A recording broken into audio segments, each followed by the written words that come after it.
யார் இந்த Kenisha Francis?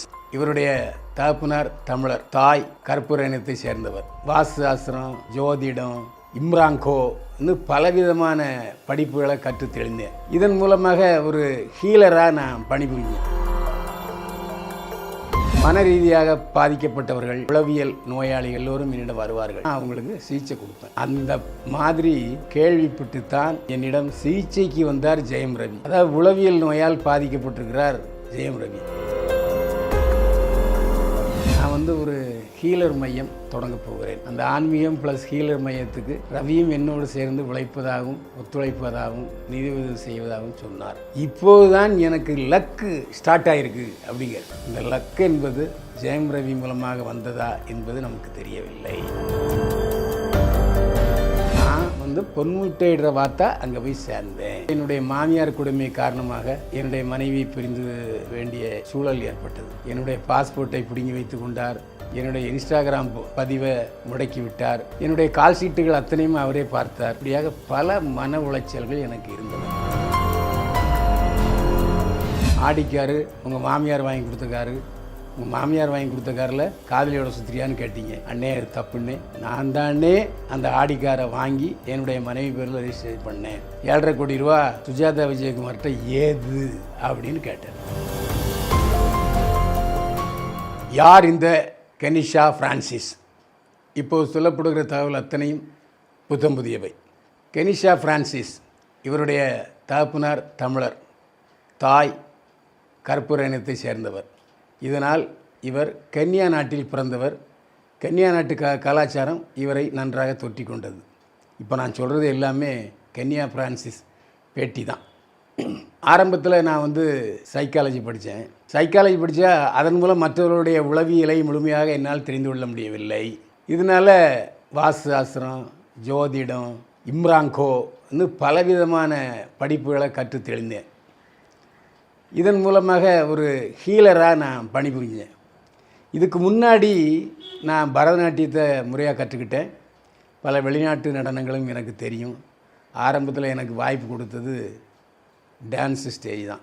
நான் பல இடங்களில் டான்ஸு நிகழ்ச்சி நடத்தியிருக்கேன். அதுக்கப்புறம் பாட்டும் கற்றுக்கிட்டேன்.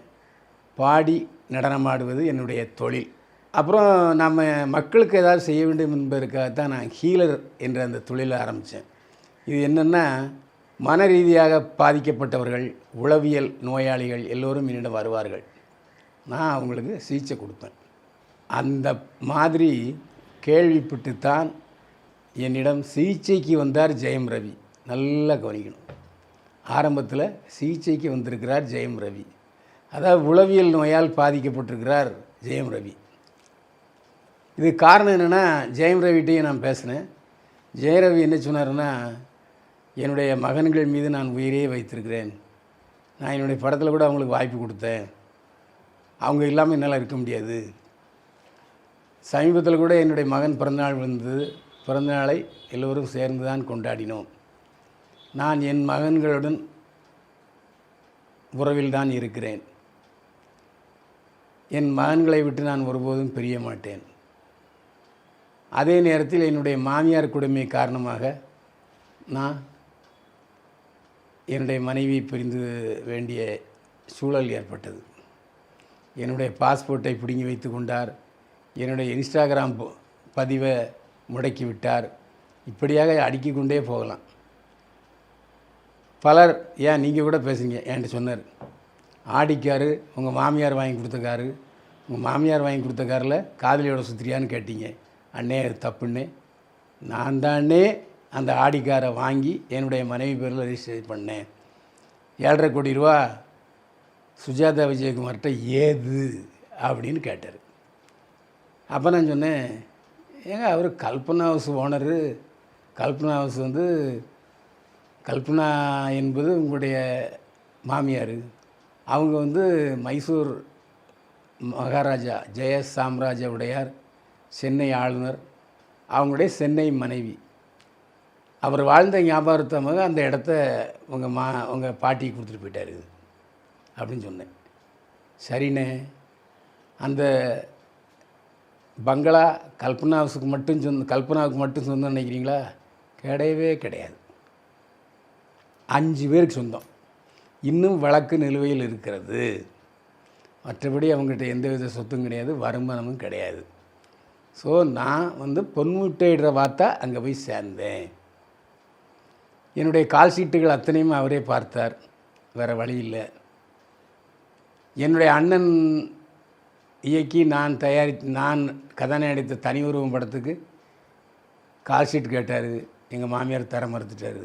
இப்படியாக பல மன உளைச்சல்கள் எனக்கு இருந்தன என்று சொன்னார் ஜெயம் ரவி. அப்போது சரியாக போச்சா? மன உளைச்சல் இருந்த ஜெயம் ரவி சிகிச்சைக்காக கெனிஷா பிரான்சிஸ்டாக போயிருக்கார். சிகிச்சை முடிஞ்ச பிறகு எப்போவுமே நோயாளிகிட்ட அந்த ஹீலர் வந்து ஃப்ரீயாக பேசுவாங்க, மைண்டை ஃப்ரீ பண்ணிப்பாங்க. அந்த அடிப்படையில் அவர் என்னோடு இணைந்து பணியாற்றுவதற்கு சம்மதித்தார். யார்? ஜெயம் ரவி. நான் வந்து ஒரு ஹீலர் மையம் தொடங்கப் போகிறேன். அது ஆன்மீக மையமாக இருக்கும். அந்த ஆன்மீகம் ப்ளஸ் ஹீலர் மையத்துக்கு ரவியும் என்னோடு சேர்ந்து உழைப்பதாகவும் ஒத்துழைப்பதாகவும் நிதி உதவி செய்வதாகவும் சொன்னார். இந்த அடிப்படையில் நாங்கள் 2 பேரும் ஃப்ரெண்டாக இருக்கோம். எங்கள் 2 பேரையும் கொச்சைப்படுத்தாதீர்கள் காதலர் என்று சொல்லி. ஏன்னா நிறைய பேருடைய மன உளைச்சல் இருக்கிறது. அத்தையவர்களுக்கெல்லாம் நான் வந்து சரிப்படுத்த வேண்டும், ஹீலராக பணியாக விரும்புகிறேன். அதனால் என்னை வந்து எங்களுடைய கெனிஷா ஃப்ரான்சிஸ் ஜெயம் ரவியுடைய நட்பை கொச்சப்படுத்தாதீங்க. ஆனால் நானும் வாழ்க்கையில் நிறைய உருண்டு விழுந்து வந்திருக்கேன். நிறைய சோதனைகளை செஞ்சுருக்கிறேன், நிறைய வேதனைகளை செஞ்சுருக்கிறேன். இப்போது தான் எனக்கு லக்கு ஸ்டார்ட் ஆகிருக்கு அப்படிங்கிற. இப்போது தான் என் வாழ்க்கையில் அதிர்ஷ்டம் வந்திருக்கிறது, என்னை சந்தோஷிக்க வைக்கிறது என்று சொல்கிறாரு கெனிஷா ஃப்ரான்சிஸ். இந்த லக்கு என்பது ஜெயம் ரவி மூலமாக வந்ததா என்பது நமக்கு தெரியவில்லை. சரி, ஆனால் அவங்க கார்லலாம் போயிட்டு 2 தடவை போலீஸ்கிட்ட மாட்டி அந்த கேஸ் வந்து அவங்க மாமியார் கிட்டலாம் போயிடுச்சு அப்படின்ற மாதிரிலாம் ஒரு நியூஸ் வருது. அந்த ஃபைன் போட்டதுக்கான ஒரு ஸ்டேட்மெண்ட்லாம் போய் கைக்கு சிக்கியிருக்கு அப்படின்ற மாதிரிலாம் ஒரு நியூஸ் வருது சார். அந்த ஃபைன் கொடுத்த சான்றிதழ் இருக்கு இல்லையா, அந்த ரசீது, ஃபைன் ரசீது வந்து ஒரு யூடியூப் சேனல் தான் அது வெளியிட்டுது. ஆக்சுவலாக ஆர்த்தி என்ற பெயரில் அந்த கார் இருப்பதன் காரணமாக ஆர்த்திக்கு போயிருக்கும். அந்த ஃபைன் போட்டது ஆர்த்திக்கு போயிருக்கும். ஒரே நாளில் 2 இடம் ஃபைன் கட்டியிருக்காங்க. பொண்ணு வேகமாக போனதுக்காக ஒரு ஃபைனு, காரில் கருப்பு ஸ்டிக்கர் ஒட்டக்கூடாது, அந்த கருப்பு ஸ்டிக்கர் ஒட்டினதுக்கான அந்த ஃபைனு, 2 ஃபைன் கட்டியிருக்காங்க கோவாலேயே. ஆமாம். ஸோ அதை வச்சு தான் அவங்க முடிவு பண்ணுறாங்க 2 பேரும் ஒன்றா தான் நைட் டைமில் வெளியே சுற்றிட்டு இருக்காங்க. ஏன்னா அந்த ஃபைன் வந்து நைட்டு போடப்பட்ட ஒரு ஃபைனு. ஸோ அப்படி போகும்போது அப்போ 2 பேரும் ஒன்றா சுற்றிக்கிட்டு இருக்காங்களா அப்படிங்கிற ஒரு கேள்வி ஆர்த்திக்கிட்ட வரும்ல சார். அப்போது தான் ஹஸ்பண்டு வேறு ஏதோ ஒரு பொண்ணு கூட அப்படி சுற்றிக்கிட்டு இருக்காரு அப்படிங்கிறப்போ, அதாவது அவங்க 2 பேரும் என்ன சொல்கிறாங்க, நாங்கள் வந்து அடுத்த கட்டம் மனமுளைச்சலில் இருப்பவருக்கு ஒரு ஹீலர் மையம், ஒரு ஆன்மீக மையம் தொடங்குகிறோம், அதுக்கான கட்டத்துக்கு டிஸ்கஷன் பண்ணிகிட்ருக்கோம். மற்றபடி நண்பர்கள் தான் நின்று கெனிஷா ஃப்ரான்சிஸும் ஜெயம் ரவின்னு சொல்கிறாங்க. வாழ விடு என்று சொல்கிறார் ஜெயம் ரவி. நீங்களே புரிஞ்சுக்கிங்க. கெனிஷா ஃப்ரான்சிஸ் சொன்ன பேட்டியை தான் நான் இது வரைக்கும் சொல்லியிருக்கேன்.